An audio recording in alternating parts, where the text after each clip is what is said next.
Today I'm going to talk to you about March of the Eagles.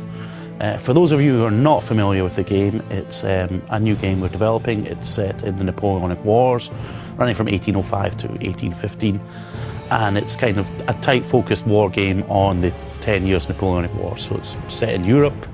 You have the 8 major powers battling it out for dominance across land and sea, and the way you do this is to control provinces.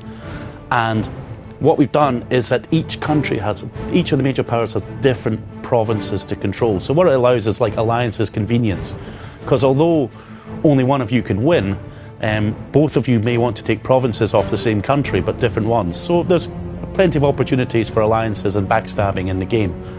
But also, for those of you who maybe have been keeping an eye on the game, I thought I'd talk today about one of your favourite questions, the supply system. Because what we've done with March of the Eagles is kind of created a hybrid supply system between Europa Universalis and Hearts of Iron 3, so that each province has a support limit, which is how many men can eat in the province before you start starving.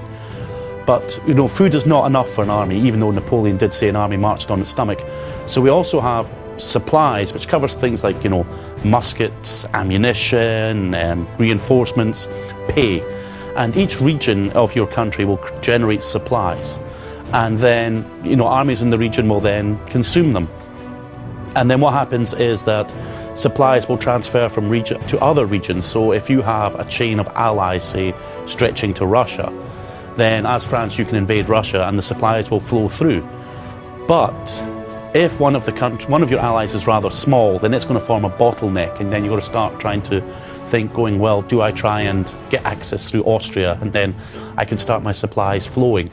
You know, the idea being that, you know, neither kind of supply system on its own fitted the Napoleonic era, where, you know, I mean, more men died outside combat than did. So, you know, you need that kind of idea that some provinces are just simply too poor to support troops. And at the same time, you do want those kind of, you know, how many men can I really sustain, you know, because, you know, musket balls are expensive.